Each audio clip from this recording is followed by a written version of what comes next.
Hi friends, welcome to Taj kitchens. எல்லாம் எப்படி இருக்கீங்க? எல்லாம் நியூ இயர்க்காக ப்ரிப்பேர் ஆகிட்டு இருக்கீங்கன்னு நினைக்கிறேன்.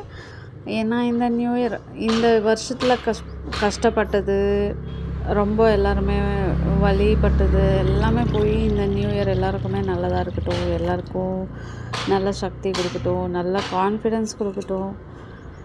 நான் இன்றைக்கி டோக்லா தான் செஞ்சு காமிக்க போகிறேன். ராஜஸ்தானி ஃபேமஸ் டோக்லா தான் செஞ்சு காட்ட போகிறேன்.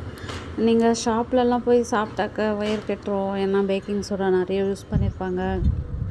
நான் இன்றைக்கி பேக்கிங் சோடாக்கு பதில் ஈனோ தான் யூஸ் பண்ணி செஞ்சு காமிக்க போகிறேன்.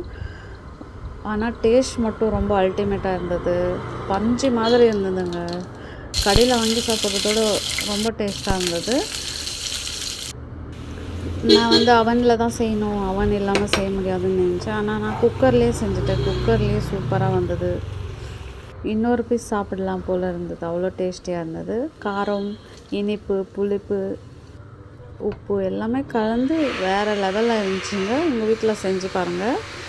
நானும் செஞ்சு பார்த்துட்டேன். இன்றைக்கி நியூ இயர் ஸ்பெஷல் இது தான். இன்றைக்கி எல்லோரும் நீங்கள் எப்படி செய்வீங்க, உங்கள் வீட்டில் என்ன ஸ்பெஷல், நியூ இயர் ஸ்பெஷல்ன்ட்டு எனக்கு கமெண்ட் பண்ணி விடுங்க ஃப்ரெண்ட்ஸ்.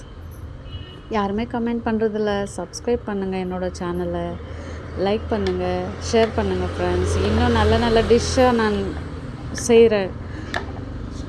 ஏதாச்சும் நான் செய்கிற ரெசிபீஸில் மிஸ்டேக் இருந்தால் கூட நீங்கள் கமெண்ட் பண்ணி விடலாம். நல்லா இருந்தாலும் பண்ணலாம், நல்லா இல்லைனாலும் பண்ணலாம். நான் அது சரி பண்ணிக்கிறேன் friends.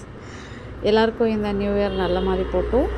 Happy new year in advanced my all